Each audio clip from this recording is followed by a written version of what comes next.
What is up, fellow thermonuclear AFers? I am Dan Favale coming at you finally without an NBA team look ahead. That series is done, but this podcast releases on a Tuesday. Most teams will not have played their first game until the end of Wednesday. So go check out that series, YouTube, wherever you get your podcast, Spotify, Apple, the whole nine. We have 45 to 90-minute podcasts on every single NBA team. But this podcast is about the flurry of extensions that went down on Monday. I am joined by first-time guest David Brandon, freelance NBA writer, contributes to Daily Thunder. He's also a CBA extraordinaire. Follow him on Twitter if you do not already, at BirdWritesNBA, spelled exactly as it sounds. The link to it will also be in the YouTube and podcast description.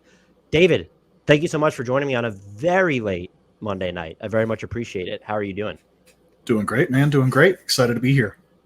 The extensions, before we get into, I want to start with the Giannis one. There was I feel like more at the buzzer over the final 2 days than I was expecting. And we end up with 33 players signed extensions, or what was the rookie extension number? It was like something crazy. I don't have it off the top of my head. It's a lot. I was surprised how many actually. There's I don't know. It feels like it's been an extra busy time coming into the season this year. So I honestly wondered whether the infusion of TV money coming down the pipeline was going to, not force, but convince players to reach restricted free agency. And now I'm sort of wondering if it had the opposite effect, whereas we've seen teams very hesitant to throw their money around in restricted free agency. And so I'm wondering with a lot of these guys, even the Devin Vassell's, the Jaden McDaniels, but also just like the Aaron Nesmiths, the Zeke Nnajis, maybe guys who aren't as proven, like they just decide, hey, I'm going to get my money now because teams aren't throwing out offers, especially the players who aren't non-stars and even some of the higher end ones in RFAs. And so I don't know if that's a trend. That's just something that I was expecting not to happen that actually did happen, that these guys just decided, hey, I'm not going RFA. I do actually have some thoughts on that. I think teams may be more interested in offering extensions right now because of the trade restrictions that have come into play, where they need guys that they can salary match with, where the salary matching is more restrictive than it used to be.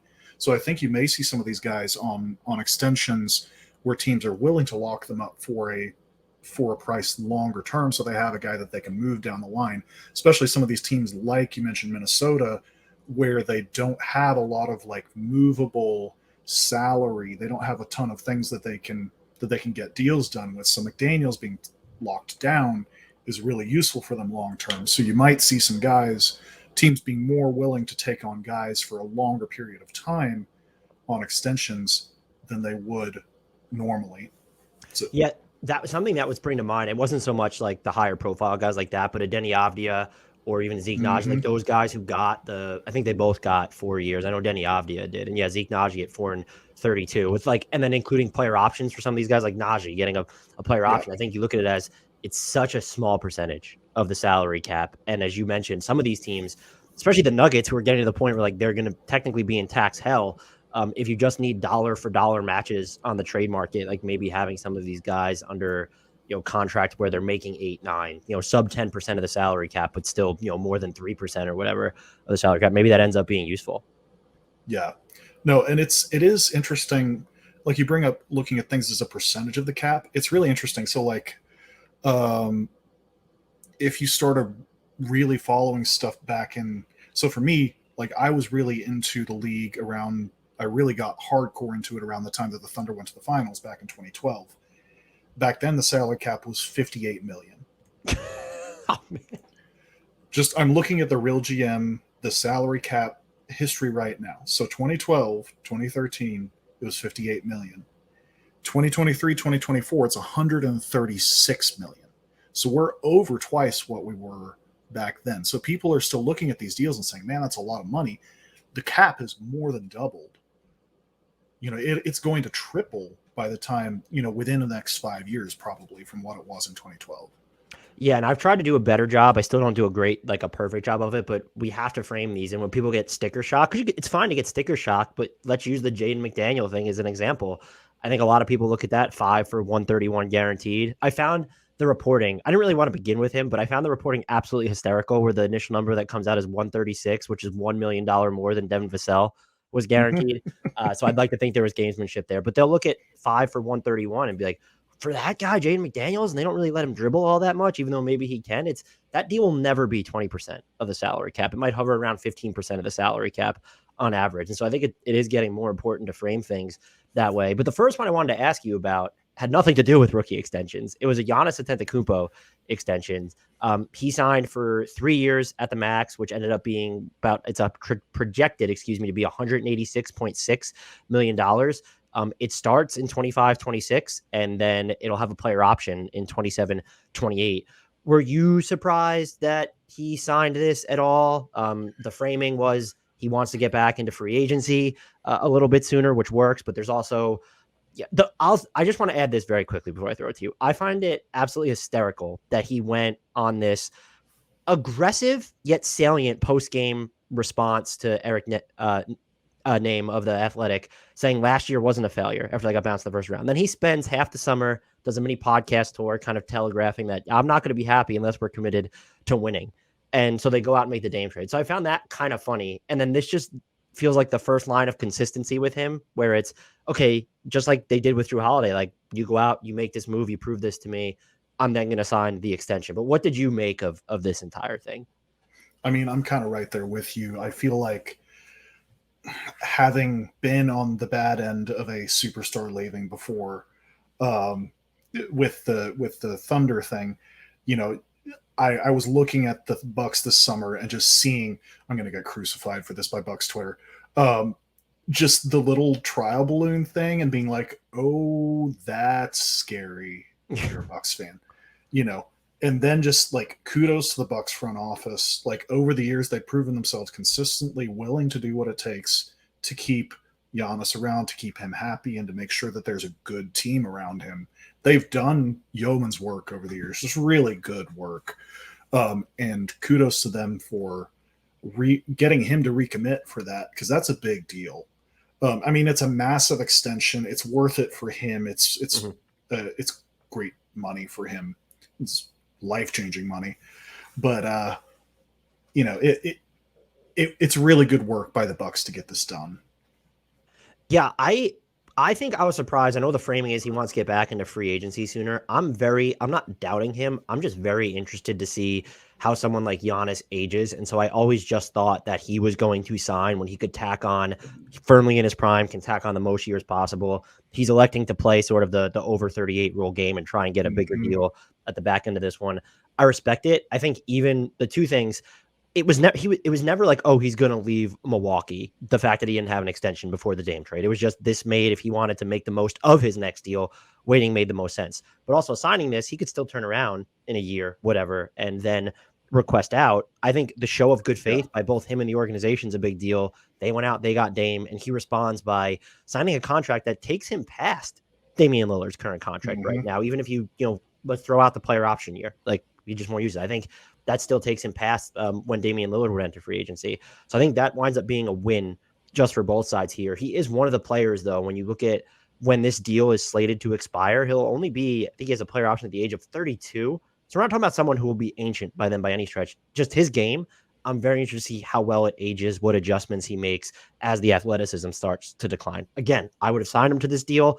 I think he is one of the 2 or 3 best players in the league right now, but he's just one of the players I've always looked at as fascinating. What does his aging curve look like? And this deal in that way almost benefits the Bucks a little bit, because as of right now, you're not going into his mid-30s like the next deal may have, if he elected to wait, would have taken him through. It's okay, he's under contract to his age 32 season. We'll still be pick poor at that point, but we'll be able to sort of be on a rolling basis. And look, some of their first round picks will be unlocked by the time this deal comes towards its tail end. So I think I was just a little bit surprised. I thought he was going to prioritize the longer term, just guaranteed payday rather than prioritizing getting back into free agency sooner. That's the only thing that took me back.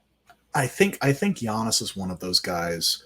I mean, like you and I specifically, but I've talked to a lot of people over the years about like Kevin Durant being one, where it's like, it doesn't matter that he blew his Achilles. The man will make max contracts as long as he can. I mean, if he can put up 20 points a game, he's going to make max contracts as long as that's possible. Like it doesn't really matter. I think in Giannis's case, it probably makes a little more sense, because like he can say, look, when that player option hits, when that contract runs out, if I want to walk, I can walk anywhere and get max money. Even if he broke his leg, even if he blew his knee out, he would still get max money somewhere. Yeah, that's a good way to look at it. I think I'm probably just overstating age 32. Like, that's not ancient. Like, age 32 is not. It's just. I mean, Lillard's what, 33? What's that? Lillard's what, 32, 33? I think he's 34. Maybe I'm wrong there. Let's see. No, you're right. He's got to be younger than 34. He is 33. So just turned 33.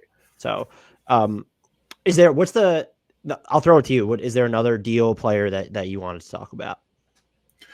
I'm really interested. So Minneapolis is fascinating to me.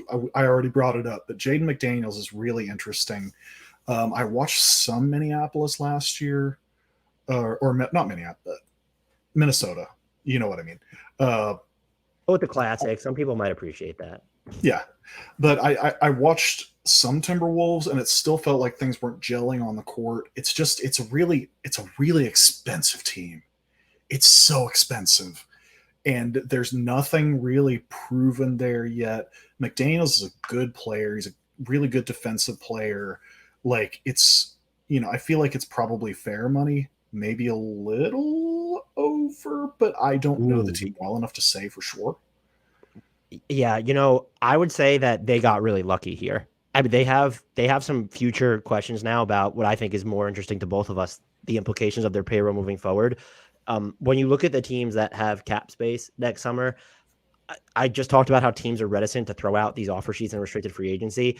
There was a chance that Jaden McDaniels was going to get like Desmond Bane type money if they let him hit the open market. I think there is, when you watch him, I don't know that we'll ever see it in Minnesota because of the hierarchy with Anthony Edwards.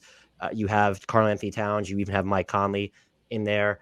But like, he can do things on the ball. And I think he's probably one of the 3 best perimeter defenders in the league right now. And he's not 3 for me. So to get him on that, to get him on that money, even if you don't look, I think it's fair to question the value of it. But when you look at players who could have reached restricted free agency next summer, and you're kind of looking at the Detroits, or we know that Philly has this cap space plan, and maybe we'll get to them with Maxey later. Like, there are teams that could have talked themselves into being like, well, here's $30 million a year for Jaden McDaniels pretty easily. Right. And so I think they got extremely lucky here.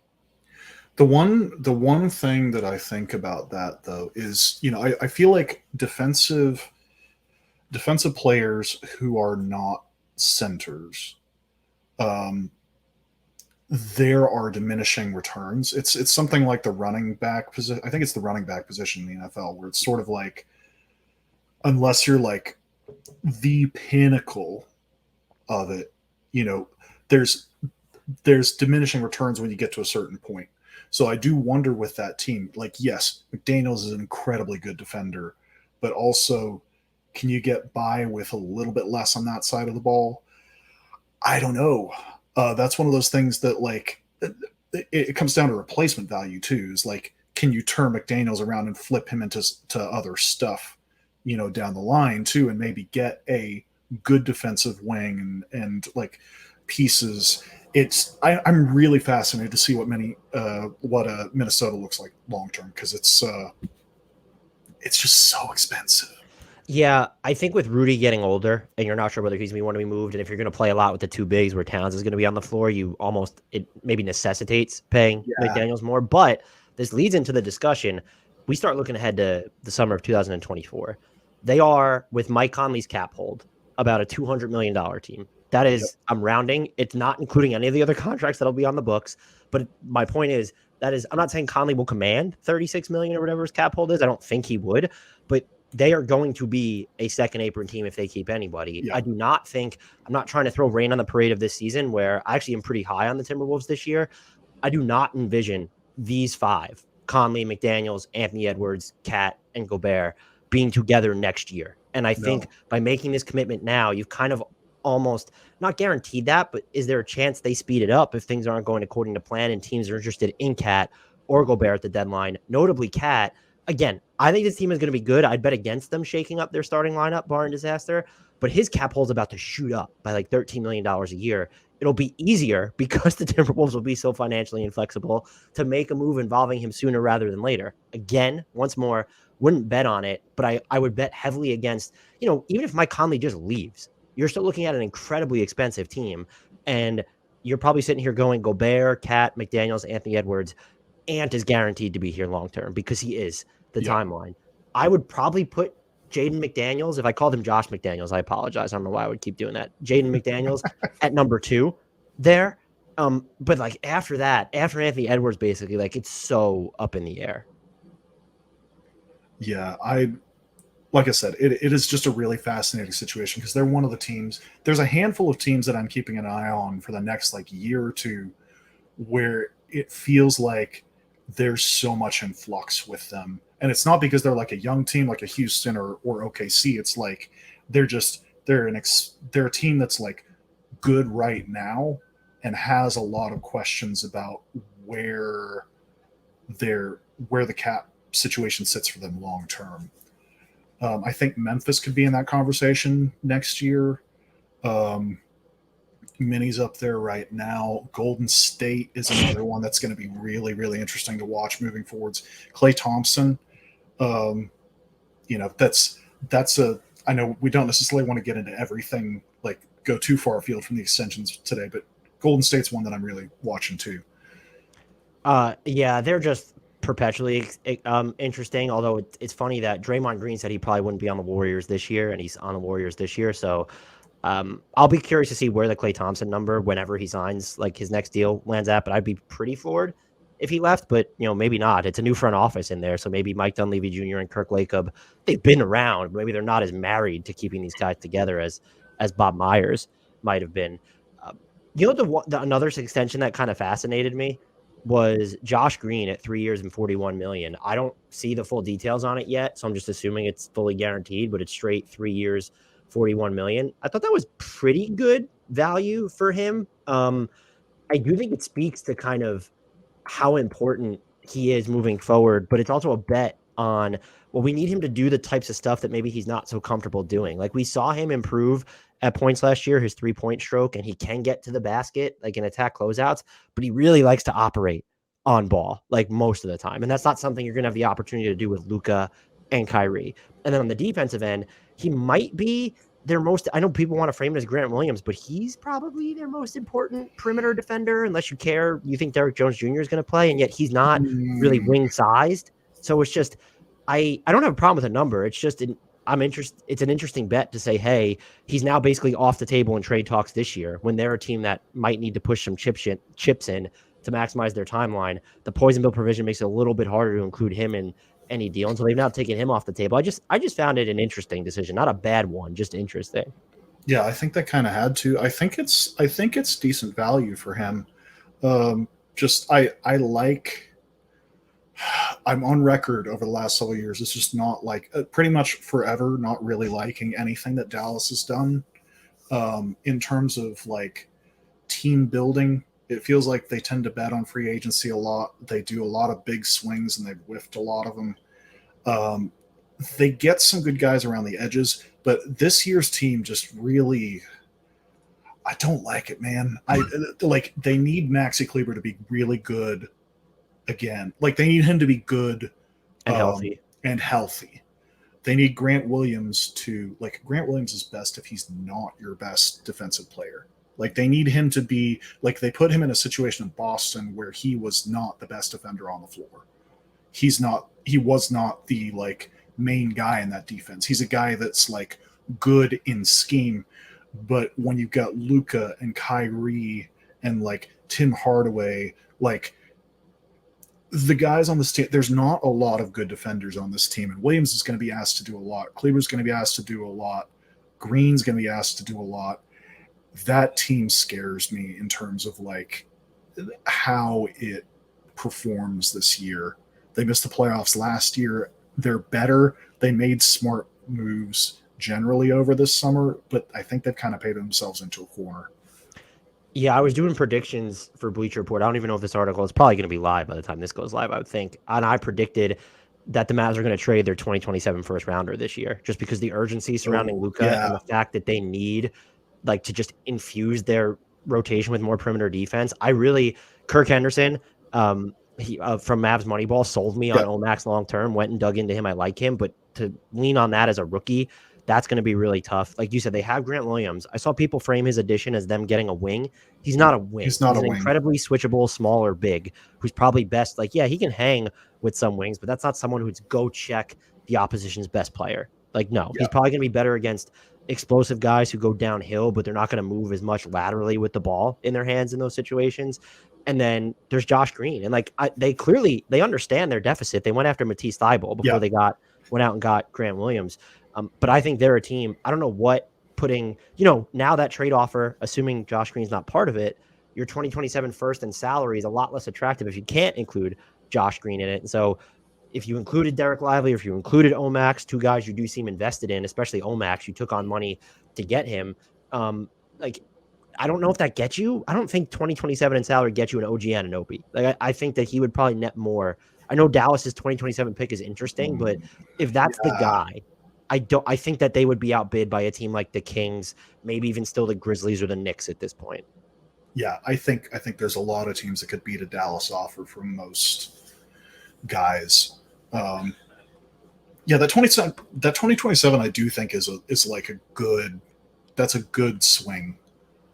Like you take the risk of like if Doncic leaves, like that team could be real bad for a hot minute. We'll see. I don't know. Are there some guys that are like sort of in that second tier, like under like an Anunoby, that would be gettable for them even? Could you build? I mean, it would be tough maybe, but like Atlanta, and maybe this would be a good segue into Onyeka Okongwu, but like if you get a Capella, DeAndre Hunter type mega trade going, I think do they want more? Like they're not going to want picks in that scenario. Like maybe they're fine washing off of Capella's deal now, but they're not going to be looking to move DeAndre Hunter, like for Tim, like to use Tim Hardaway Jr. and like other stuff in that scenario. But that would be like the second tier of type names. I'm trying to think of like other guys that they could maybe take a swing on. I wonder what it would cost. He didn't get an extension, but I would assume they can't even get in on like a Patrick Williams sweepstakes if that takes place. Williams is interesting. Williams was extension eligible today, wasn't he? Yeah, I mean he was one that he didn't get extended. Yeah, so we'll get into absences, or maybe we could. We'll get into absences in a little bit, but he's like a name that stands out. But yeah, I mean the second tier, even the guys like if they're lower level 3-and-D guys, it still costs stuff to get them, and so like they would have been a team. I don't even know. Like there's just I just don't understand. I don't know in a not in even in an insulting way. I don't know what their best trade package, like who's the best player that they can realistically get with their top trade package right now. I thought OG Anunoby would be like within the realm of possibility because of some of the sweeteners they could put on. And look, maybe if you're willing to give up Omax and that 2027 first and you throw some swaps in there, maybe that does it. That's not, that's not a laughable offer. No. But also, otherwise, you're looking at like, hey, can we reacquire Dorian Finney-Smith at some point after the years pass or along those lines? He would help.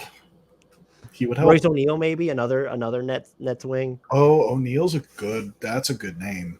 Actually, the Nets have a bunch of like really useful role players that people should put. Like that whole roster is basically guys who should be like a second to seventh man somewhere. I like a lot of guys on that team, but not as a like cohesive team. Anyway, did we want to talk about Onyeka Okongwu gets 4 years and $62 million? That is never going to be 10% of the salary cap under the current projections, keeping the theme of, okay, that's backup big money. I don't envision him being a backup big for long. He's a lot more mobile than Capella at this point, not as big, but he's still really valuable on the offensive glass. There's probably more dynamism to his offensive game, whereas like I don't like you're going to trust him to put up those push shots and floaters more. I don't know if he'll ever meaningfully expand his range beyond that, but that's more than Capella can do right away. Better playmaker, like kind of in those same situations, not a caps lock A+ playmaker, but just more versatility. I know they're looking to win now, and you could, in theory, you could just keep both of them, but I kind of felt like this portended that he is the heir apparent to that center spot, and we could see it not come after this season, but maybe closer to the trade deadline, especially because they're considering their books. And having Okongwu as your starting center at a cheaper rate than Capella makes, if you want to have DeJounte Murray, Trae Young, DeAndre Hunter all on the books at once, Bogdan Bogdanović too, it makes it easier to do that and stay. I won't even say outside of the second apron. They're not a team that's going to pay the tax. They've made that quite clear. Yeah. It makes a ton of sense for them to move Capella. I was actually kind of surprised it didn't happen this summer, but Okongwu getting that money, I think, definitely moves that further along. I think that's a good deal. Like, I haven't watched that much Hawks, I will say. Like, I kind of familiarized myself with them a little bit today, going back and like looking at some of the numbers and things, and like he's a good player for that. Like Naz Reid, I think got more money than that. Like there's several guys like backups Did to Nas get? I think he got 4 and 42, if I'm not mistaken. maybe he got less. That is a good deal for him, I think. They But like, in my opinion, they stole him. He yeah, got, I think it was 4 and 40. They stole him. Was how I framed it. yeah. But I feel like that backup big to like fringe starter market is anywhere between like just like over MLE money to like, because MLE is about 10 million right now, if I remember right, and it's like over MLE money is so like 12 million ish to like, 15, 17 per year. And you were right-ish on Nas Reid. He got 3 and 42. I misremembered 3 and that 42. one. Okay. So it's like that's right around mid-level because that's mid-level's hovering between 12 and 13 at the moment. Is it? Okay. Yeah, I think it's projected to be 12 That's right. Yep. and a half next year, if I'm not mistaken, or was 12 and a half this year. I thought it was 10 this year, but 2022-23 is 10 and a half. Yeah. So 24 is a little higher. Yeah, you're right. So yeah, I would agree that I think they did well on Okongwu, but I do wonder if it like what does this mean for that sort of center goulash? Maybe that's not, maybe that's not something they decide to hit until the end of this year because look, the Okongwu extension doesn't kick in until right now. They did elect against extending Saddiq Bey. I don't really think that's a big deal, but it is kind of funny that part of the reason the Pistons were believed to move him was because of his extension number, but he was like more than a year out from being extension eligible, and then he doesn't get one from Atlanta, even though they're a team that could probably use his 3-point shooting. It can be inconsistent, and he's a wildly inconsistent player himself. But maybe he was looking just for more. Maybe he viewed himself as just like, I consider myself a 3-and-D wing, even though I don't consider him much of the D in that. Right. Yeah, I mean, there's definitely the guys that go the kind of bet on yourself route. I mean, I remember was it Butler that did? Well, Butler was a different situation. I don't remember. There was something with his deal. It's been a minute. But Jimmy Butler famously bet on himself and made a ton more money in his contract year. Maybe Bey did that. We don't, unless they negotiate through the media, you don't really know. Were there any other extensions that stood out to you? Karl-Anthony feels good. Karl-Anthony feels fair. I keep waiting for Orlando to break out. They have a bunch of guys that I really like. That team feels like it's on the cusp of being real good. Anthony's a solid player. I think they did good work getting him. Team option on that too. 3 years, 39.1 million. That's basically MLE money, and it's only 2 guaranteed years. Were you surprised he settled for that? I know there's sort of the stigma against these dudes aren't big, they're volume scorers. I would have thought he had more leverage on Orlando, and maybe he doesn't because they're pretty flexible moving forward.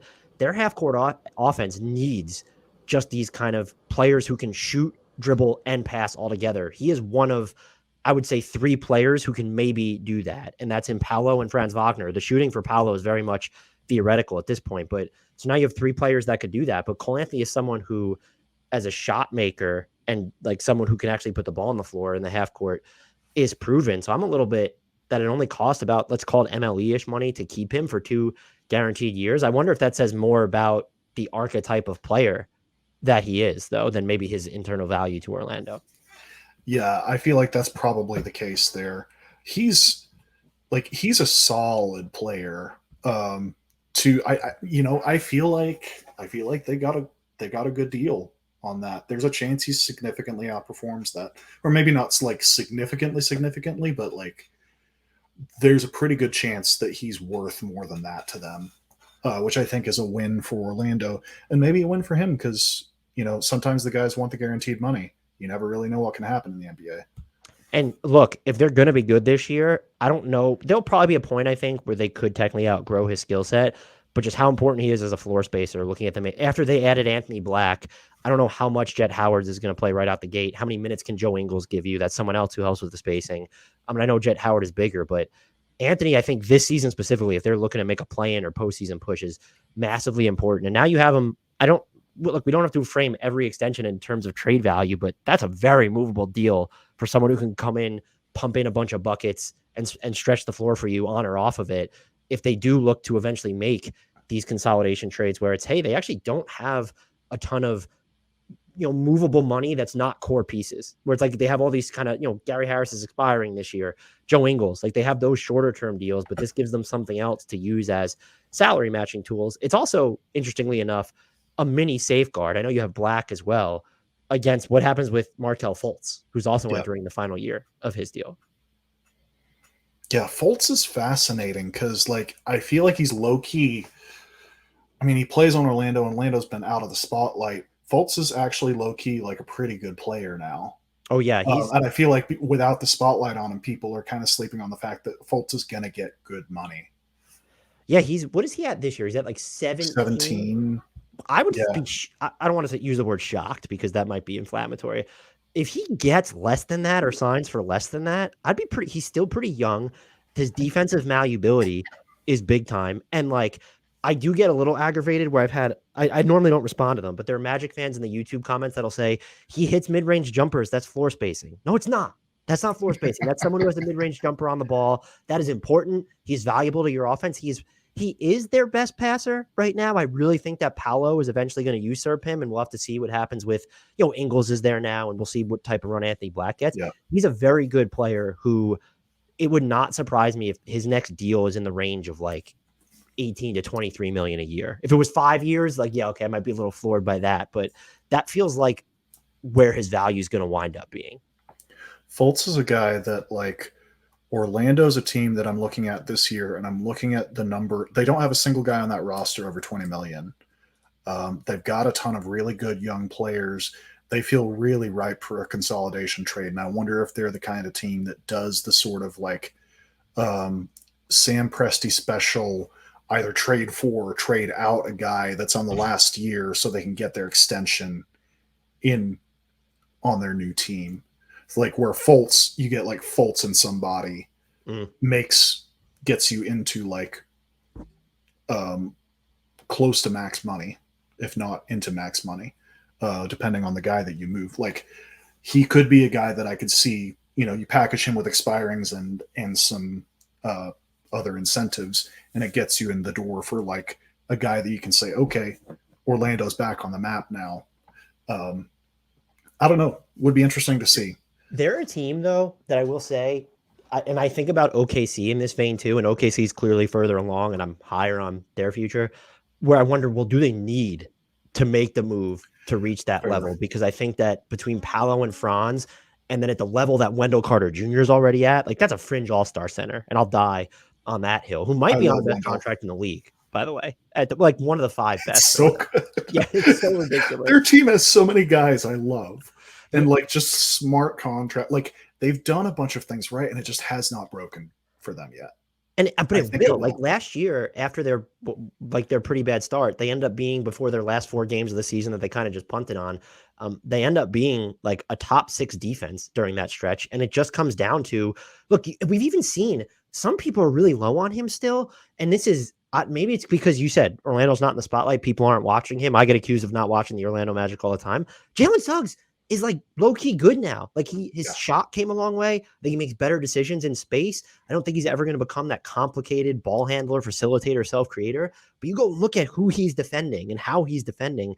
That is a real valuable NBA player. And so, yes, Orlando, in the same vein as OKC, maybe they do decide, because they have this very clear need, probably more so than OKC, where we need like to really infuse versatility and spacing, reliability into our half court. Maybe they go out and get that guy. But as I'm sitting here right now, could I guarantee that, the combination of Jet Howard, Anthony Black's development, maybe Suggs gets a little better as Paolo and Franz continue to get better? Will I sit here and say they definitely don't have enough to just keep rolling it forward? I will absolutely not say that, because they might. Right. But I do think it's one of those things where there's also the off the court side that plays into it too. I mean, I don't know if sometimes ownership gets impatient. Sometimes it's like, we've been out of the spotlight so long, we got to do something. And you saw it with the Wolves. I remember it happening with the Pelicans with Anthony Davis.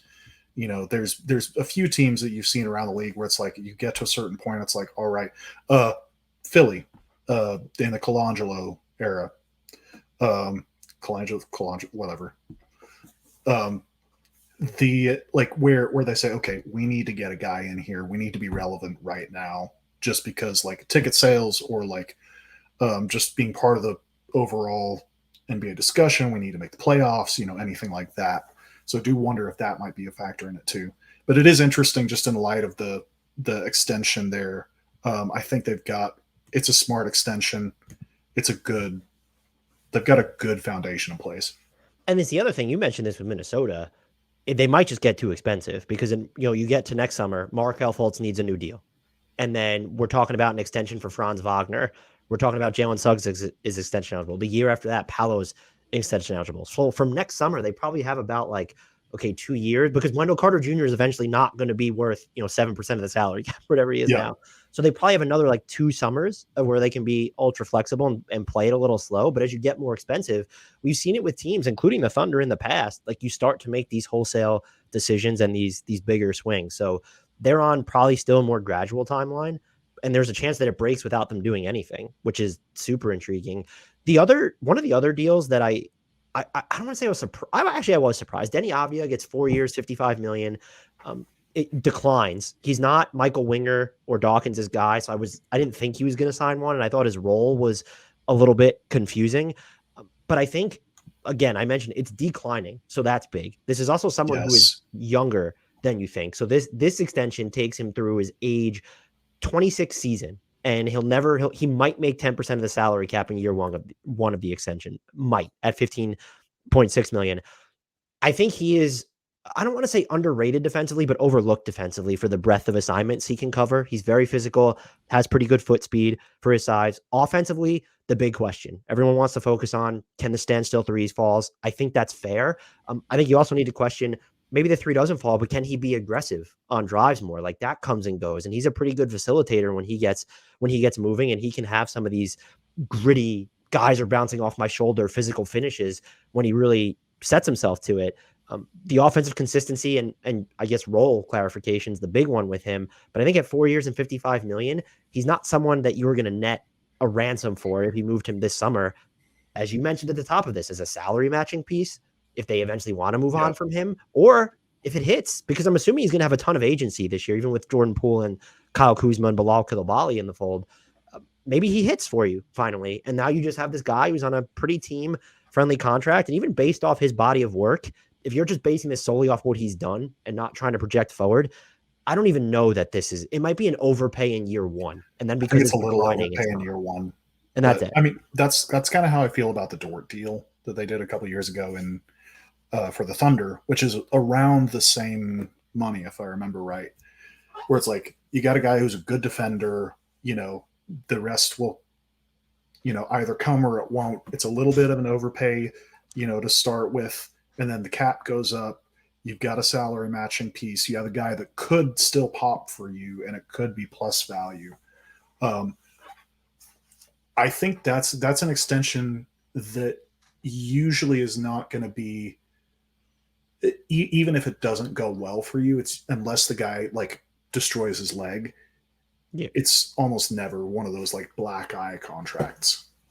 It's solid. No, I'm with you there. The other one that was sort of, he signs it and he's not really yet proven, at least relative to them, Zeke Nnaji. It's such a pittance that I don't know how you could have. I actually saw some people wondering, how do you get $32 million for over 4 years? Maybe that's sticker shock coming. Nothing. Yeah, it's nothing. And the other thing is just I go back and forth because the Nuggets have been hyping up a Zeke Nnaji breakout for 80 years at this point. But when you've seen him play, he's not, as of right now, he can't play a ton of center. There's questions about his rebounding. He's actually one of the most switchable bigs on the defensive end. And if his 3-point stroke is going to fall, and we've seen it fall, we've seen it come and go, but we've seen it fall. That's so someone who you can, that's Grant Williams, but potentially better when you kind of look at what he's got a little bit more downhill juice, I will say, when he's off the ball than a Grant Williams would.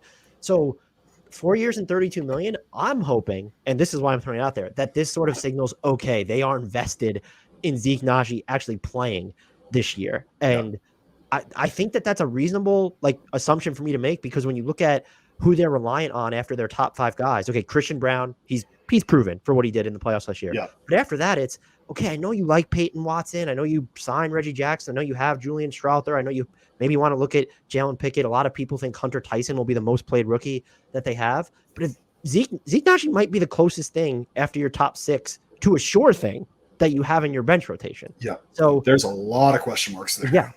And it's always been that way. They had a bad bench last year. Yeah. And maybe Michael Malone will mess up with some of his substitution patterns where we see 3 bench players, plus Jokic and Murray, more than we have in the past.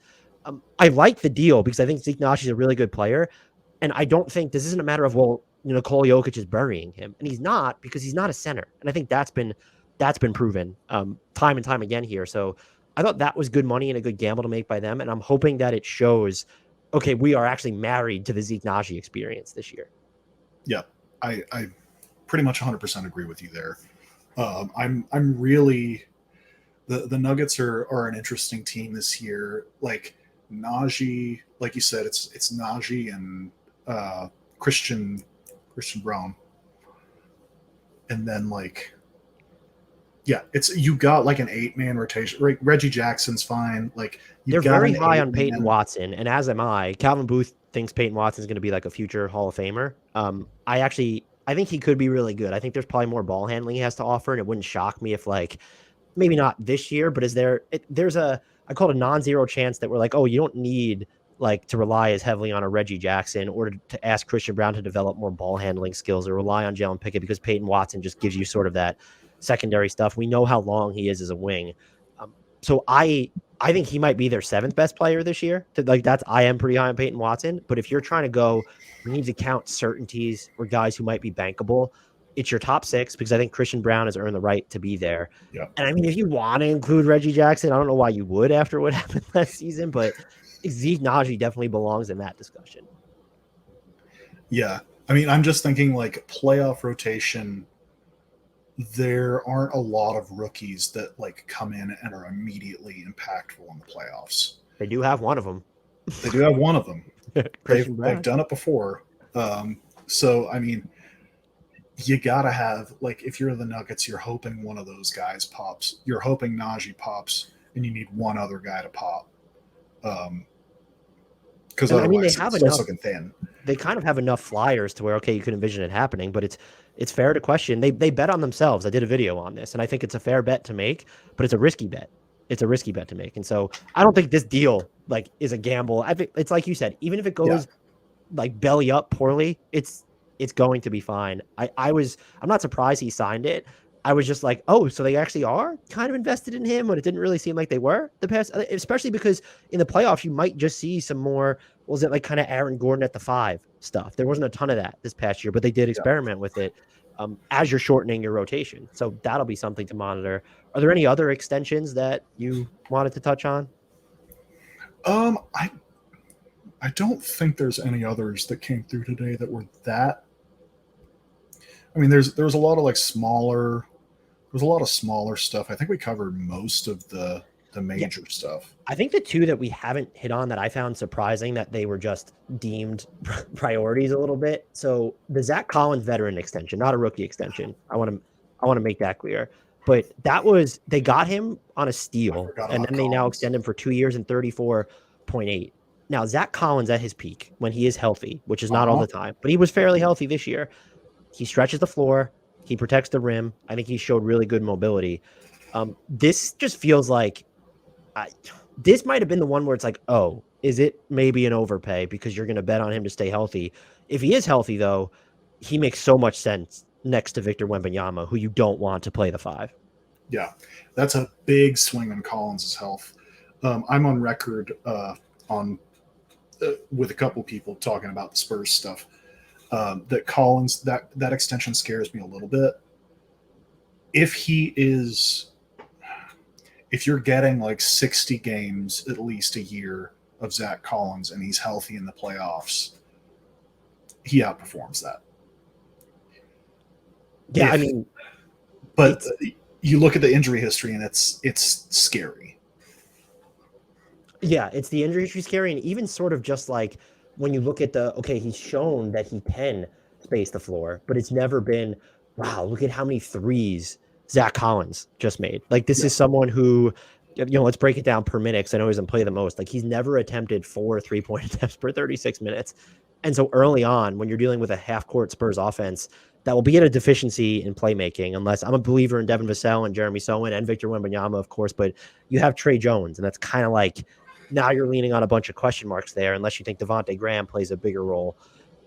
But like, you need him to take and make more threes than that. But the question comes into play, are you giving him this money? Again, this season doesn't matter because of how low of a cap hit he is, but are you giving him this money just to play, 20 minutes a game? He played 22-9 last year. I guess that's fine if he's playing that, but can he get up a little bit more threes? That was the one. It's, again, the number is so tiny when you're like, we're talking about like 12-10% of the salary cap, whatever.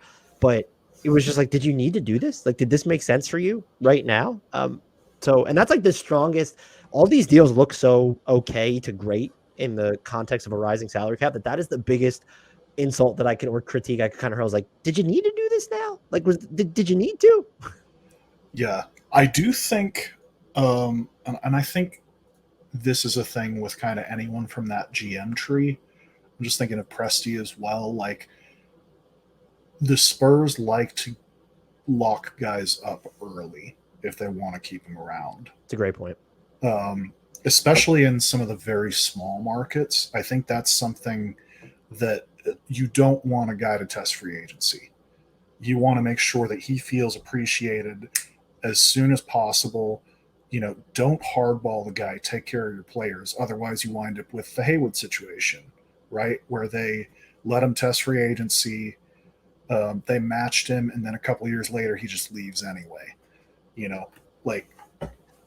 I think that's why a lot of these smaller teams tend to, even if it's a little bit of an overpay, they're fine with locking a guy up early just to make sure that, like, he doesn't, test free agency.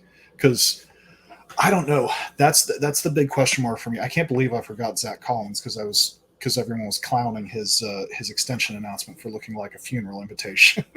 Oh, I didn't see it. It wasn't really that bad. It's really bad. You could even go look it up on Twitter after this. But yeah, he's just a big question mark. Like, I love the idea. I loved him when he was drafted. I love the idea of Zach Collins, the platonic idea of Zach Collins playing at least 60 games and being the player that I know he can be. It's just, does that happen? That's the big question. Yeah, is he available enough is really what it is. I think they probably have him in a good role.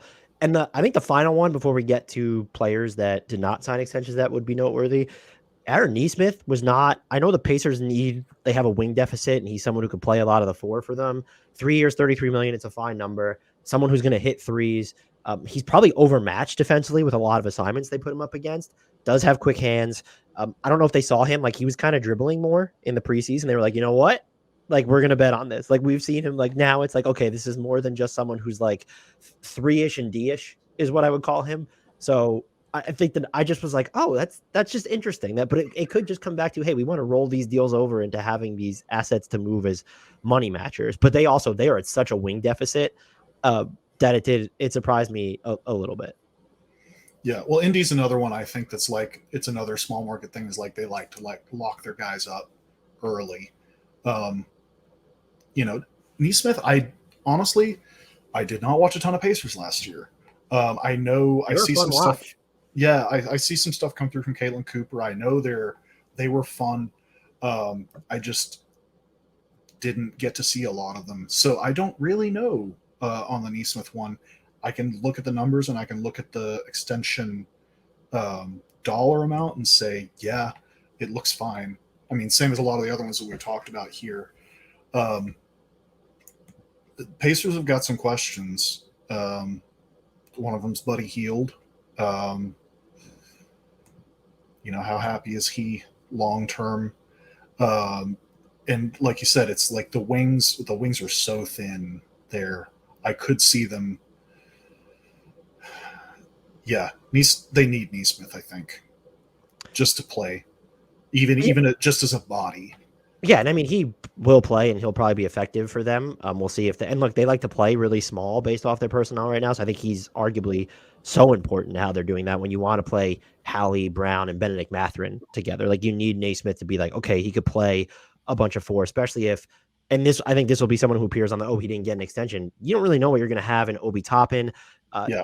Rick Carlisle, Caitlin Cooper just wrote about this, seemed to telegraph that Jarris Walker is going to be spending a lot of time in the G League, maybe more than the big club rotation. And so like you need reliable bodies that are going to be not just at that spot, but that can function in these lineups that are going to give up a ton of size. And I think Nesmith is one of those guys. I just didn't expect him to. Again, this comes back to the theme of we might just be seeing guys sign extensions more often from here on. Yeah. I mean, and I think that's a general theme around the league. Like, is we're going to see more extensions as guys, like, number one, the incentives for extensions are higher than they used to be. Being able to sign with your team and make more money is a big thing, especially for like super max players. You know, you're going to see a lot more guys who are just signing their extensions and then asking for trades if they want out after that. Damian Lillard. You know, some of these smaller salaries, you know, you're going to see because teams want to have them for salary matching. They don't know exactly what the cap picture is going to look like long term, so they're stockpiling assets and guys at various numbers so that they're able to do trades. They're getting guys locked in now so that they're prepared for the cap going up. I think especially the next like 2 years, we're going to see a lot of this. Did you want to talk about some guys that you were shocked to not get, or just you think are noteworthy that they didn't sign an extension? Well, obviously we have to talk about my boy Poku. Yeah, how did he not get a max? Yeah, I don't know. Poku is worth the max.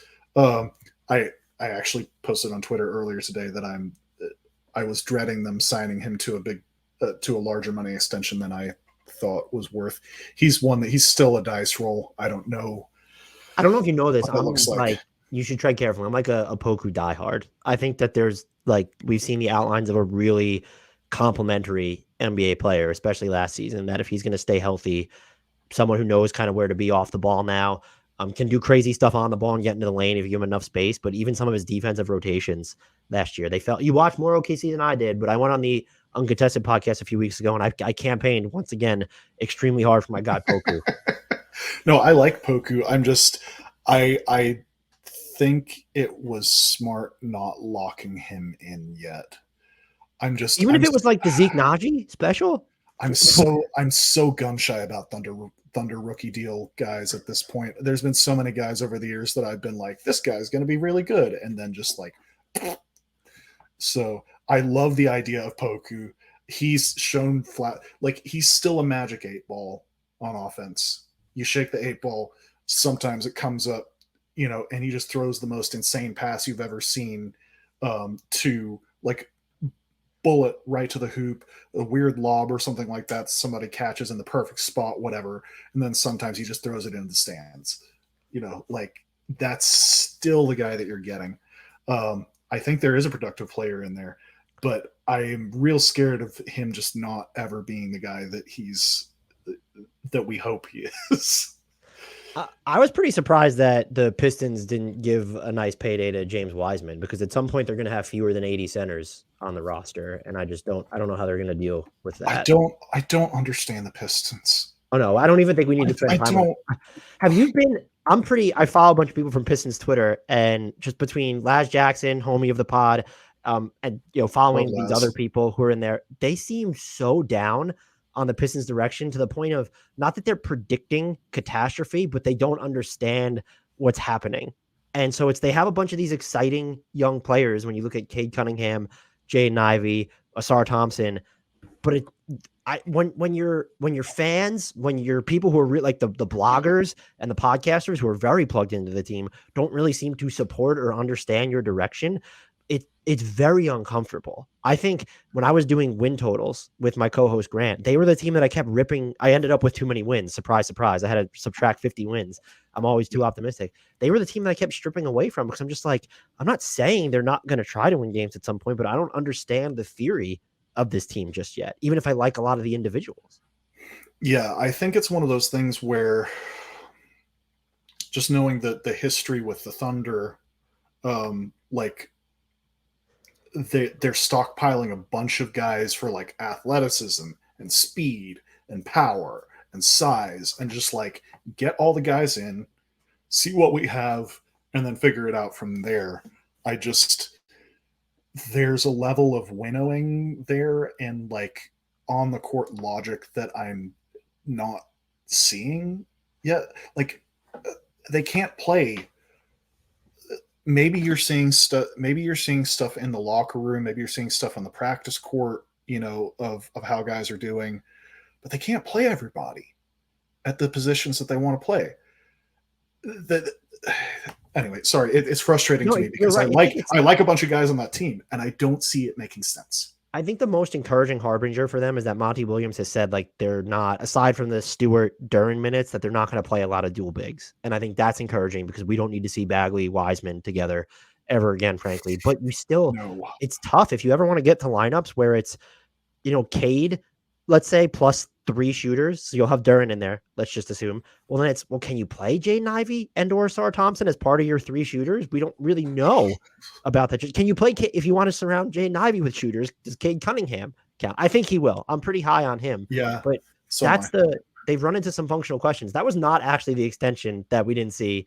I was going to throw at you. Immanuel Quickley, I think, is probably, aside from Tyrese Maxey, who we can get into after this, is the most notable one who didn't sign a deal, if I'm mistaken. And I think I get it because of what happened in the playoffs. But at the same time, when you look at what he did in the regular season defensively, how he kind of turned his offense around, and I was going through just some of the numbers to see, okay, well, like who played a bunch and put up some of these numbers. And so since 2012-13, there are 13 guys who have averaged, while playing over 2,000 minutes, they've averaged per 36, 18 points, 4 assists, and then shot at least 50% on 2s and 37% on 3s. You have IQ and Anthony Simons, who did it last year. You have Darius Garland, Trae Young, Brandon Ingram, Colin Sexton, Jason Tatum, Brandon Ingram again, Zach LaVine, Bradley Beal, Nikola Jokic, Kyrie again, and then Kevin Durant to round out that list. So it wasn't 13 players, but it's happened 13 times, 11 players.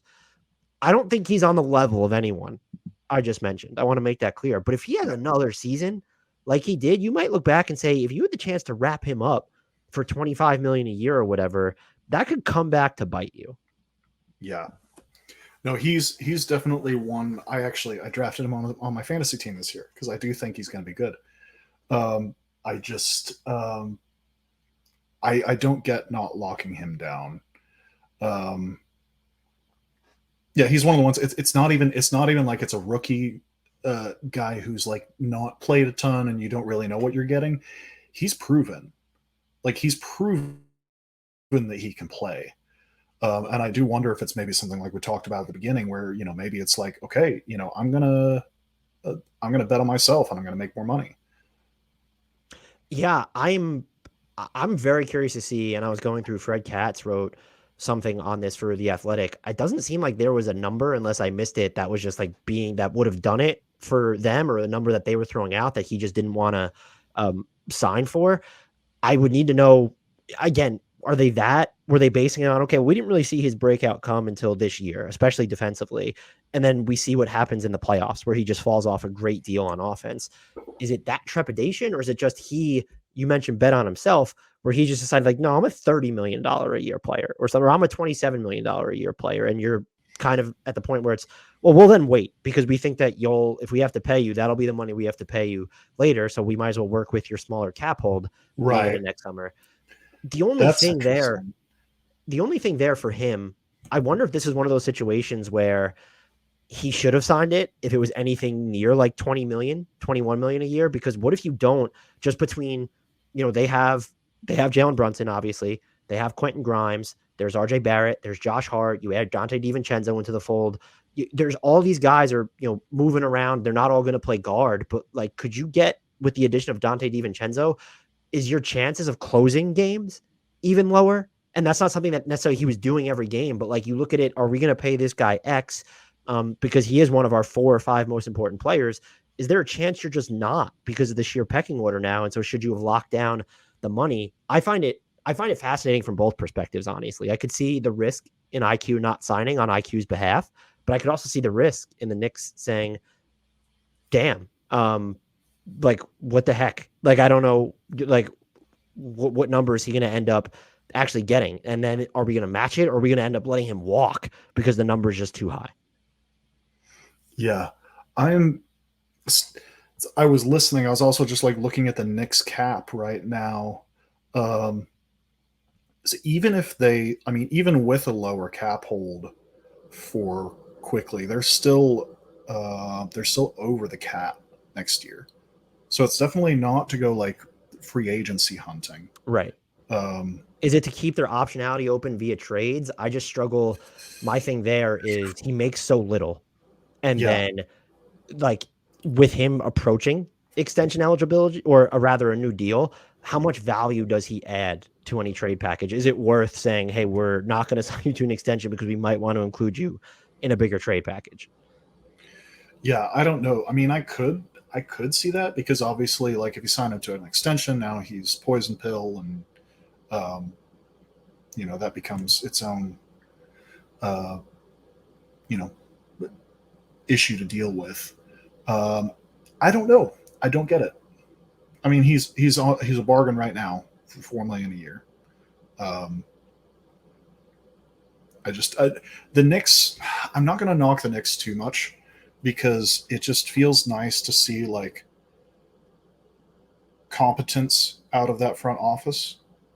Mhm. They've just been going for big swing after big swing, year after year after year after year after year, and just whiffing. Um, it feels weird to knock them for being too conservative.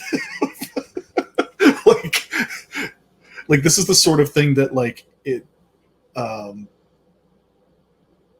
if this was the Knicks of a few years ago, you'd be like, oh yeah, 100%. They're keeping his cap hold back so they can clear the books and go big game hunting and free agency. This iteration of the Knicks, I'm really not sure. Um, Katz would have a better idea than I would because he watches more of their stuff. But yeah, I don't get it. Tyrese Maxey, we knew was not going to get an extension, and he might be, Yeah. unless there's anyone else you want to talk about where we wrap up. I don't think they're taking a risk there, to be honest with you, just because he probably would have commanded max or near max money. And like, if he was going to give you the Devin Vassell or Jaden McDaniels deal right now, but if he's going to get you the Desmond Bane, like if that's just what his number was, they, as long as they don't believe they're risking goodwill by leaving Yeah. him unsigned, because I do think that's important between him and his agent. I don't really think we expected it. We understand what they're doing with his cap hold. I think they have the ability to get 65 plus million in cap space right now for next year. That's being able to keep Tyrese Maxey, giving out a pretty expensive max, and then still having a whole bunch of money left over, depending on what you get back in the James Harden trade, assuming that he actually does get traded. So, if you're them though, just based off how everything is gone right now, are you actually comfortable going this route? Knowing, I talked to Brian Toporek about this a lot. We're talking about cap space, cap space, cap space for Philly. What about free agency the past few years makes you think that like cap space, cap space, cap space matters a great deal? And if the guy you're circling is, if it's OG Anunoby, like that's not the guy you plan your franchise around. I know Pascal No. Siakam will be a free agent, and it doesn't, the whole stuff with the Raptors, that's real. And we've seen the Raptors let guys leave for nothing already in Fred VanVleet. I just find it might be more independent of the Maxey discussion. Maybe you want to maximize your flexibility anyway for trades until he signs. But I find it fascinating that they seem to be banking so much on cap space doing so much for them, quite frankly, when it hasn't done a lot for most teams lately. Yeah. Well, and Morey too. I mean, cap space isn't just useful for free agency too, because I think like I know you know that, but like just for the benefit of the viewers, listeners, like you can absorb bigger deals back and that sort of thing, which can be helpful. And I think Morey's kind of trying to keep his options open. Um, but yeah, I'm a Thunder fan. I live in Oklahoma City. Like, I don't get the mindset of doing big swings for free agency because I don't follow a team that will ever get big names in free agency, unless they're already on the team. Like, that's just, unless you're in like 4 or 5 markets, usually free agency is a bad idea for you. So Philly might be one where free agency might be a good idea. They have a superstar. They have a very, very good player, maybe a star in Maxey. I think you'd call him a star. Um, He's at least has that trajectory to where you could envision him making multiple All-Star appearances pretty easily. Yeah. So it's a roll of the dice, and Moore is a gambler. He'll take that swing. I would not be comfortable taking that swing, but I'm also not in charge of the team, so you know what? I get it though. If the ask was just, well, we want one of those like the Desmond Bain special, I just call it like, because that was the one where it's like, oh, there was just no, we're just going straight 5 years. Like Desmond Bain's getting this money. If that was the ask, then I understand waiting and being like, well, you know, we're gonna have to pay you this anyway, so we're going to wait. If you actually, the one other player I want to touch on, you mentioned him already, was Patrick Williams. No extension for him. That I thought he made strides defensively last year. Help defense got a lot better. He's always been someone that you could throw on maybe the opposition's best player, or at least move him around a bunch. I'm very curious to see if he has any sort of just, I don't want to say offensive breakout, but material offensive progression where it's, oh, he's taking more threes and the efficiency holds. And we're seeing him create a little bit, even though it's kind of tough to get to lineups that will allow him to do that. Did the Bulls, kind of not understanding where they are in the pecking order, DeRozan's hitting free agency next year. I know they've built their team like they're all about now, but they are also a team that you could very easily envision just pivoting into a rebuild or a tear down at midseason if it's not going well. Did that factor into this at all? I know Zach Lowe had said that he wanted an astronomical number. And so if he really wanted like Desmond Bain money, or if he wanted $25+ million a year, I get it. He is someone, though, just based off the archetype of player that he is, if he has any reasonable progress being made offensively this year, that would be a player, just like I said it with Jaden McDaniels. If you let him into restricted free agency, I really do think someone will tie up their cap space to give him an offer sheet. If there's anything we know about Chicago, is that if there is a cheap route to be taken, they will take it. I can 100% like, and that's not a knock on their front office. That's a knock on their ownership. The book is out on Reinsdorf. We all know what he's like. I 100% believe that the mandate from ownership is make him prove it. You know, and look, if he's asking for like 25, 27 million a year or whatever it is, like I get it. That sounds high. Yeah. Like, I love Patrick Williams, but I would say prove it too. Just because he has not shown the same level of defensive impact as Jaden McDaniels, nowhere close. He might be seeing those deals for Devin Vassell and Jaden McDaniels and saying, oh, but like he has just not shown, has not shown anywhere near the offensive influence that Devin Vassell can have, and he's shown nowhere near the defensive influence that Jaden McDaniels has have. I think he can count himself as a two-way-ish player, but it's just like, what do you pay that person? And if he's asking for that much, yeah, you know, I'll roll the dice, because I don't know what type of year does Patrick Williams need to have that the team that does give him an offer sheet is giving him more than $30 million a year or something. Yep. Yeah, I mean, he'd have to have a Jimmy Butler, like, yeah. I referenced this before. It was Jimmy Butler going from like $1 million a year to like, what was it, 25, 30, whatever, a max contract. Like, he'd have to have that kind of year to get that kind of money. Yeah, because you're talking like Bain money, like you said. You already named some of the names: Vassell, McDaniels, Bain. Like, they've all shown more than he has. Yeah, he hasn't yet to maintain. He's showcased, but he's yet to maintain like that elite skill set in any area. Before I let you go, is there anyone else or anything else that you wanted to talk about? Nothing that comes to mind off the top of my head. I mean, we've covered a lot of ground here. Obi Toppin was never getting an extension. He's my guy, but like the Pacers need to see the fury of Obi Toppin with their best players before you pay him. Yeah, we touched on him briefly when we were talking about Nesmith, but yeah, Killian Hayes is kind of just like there's no path to him like staying in Detroit, quite frankly, at this point, with Jaden Ivey and Cade Cunningham and Osar Thompson there. Precious Achiuwa, after the year he had, that didn't surprise me. Isaac Okoro, I'm wondering if that was a situation where Tay bet on myself because I hit threes at an okay clip by the end of last year and I'm so important defensively. But if I'm the Cavs, I don't know what if he would have done like, I don't even know if I would have given him the Nas Reed. Like if it was 3 years and 42, I might have done it, but he might be thinking like, so I'm just curious as to what the number would have. He's probably of the ones we didn't talk about. I look at him going, okay, like they do still need him defensively, but are they kind of saying we need to see what you are offensively on this team? can it translate to the playoffs, even if it's going to come in the regular season? So even more so than a Saddiq Bey not getting one, even more so than a Patrick Williams not getting one, I'm actually a little bit fascinated by Isaac Okoro not getting an extension. Yeah, he's one that like I could see him getting something, like you said, like the Reed level, but I don't. Yeah, he's a guy that might want to bet on himself. The team can say, well, let's go see what team is coming in, even if you have a great year and trying to pay you based off what we just saw in this year's restricted free agency. Yeah, there's a few guys that I think will probably test.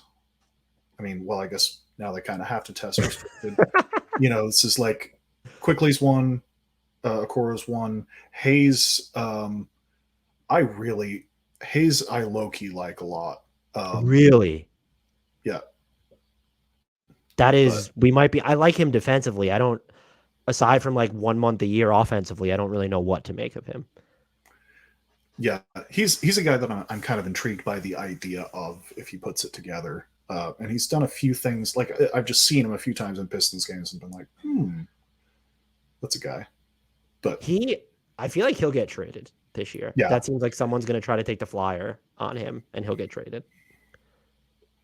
Yeah, Detroit needs to consolidate. David, thank you so much for coming on. Are you able to tell our listeners where they can find you on social media and perhaps any work that you might be planning to put out in the future? Yeah, absolutely. I am at BirdWritesNBA on Twitter. I'm on a couple of other platforms as well, but that's where I'm most active. And then I occasionally write for Daily Thunder. Hit me up on Twitter. Shoot me a DM. Drop something in my mentions. Always happy to chat basketball. I don't know. Like, I haven't done a ton of basketball writing the last little while, but I've had a couple of podcast invitations lately, and it seems like there might be some opportunities. So I may get back into it. So we'll see. I support it, and thank you for coming on and rapping about extensions in the dead of night on a Monday, as only you could. So thank you so much. And guys, if you don't follow him already, at Bird Writes NBA on Twitter, go check it out. And until next time, I'll talk to you soon, David. Thanks so much. Appreciate it, Dan.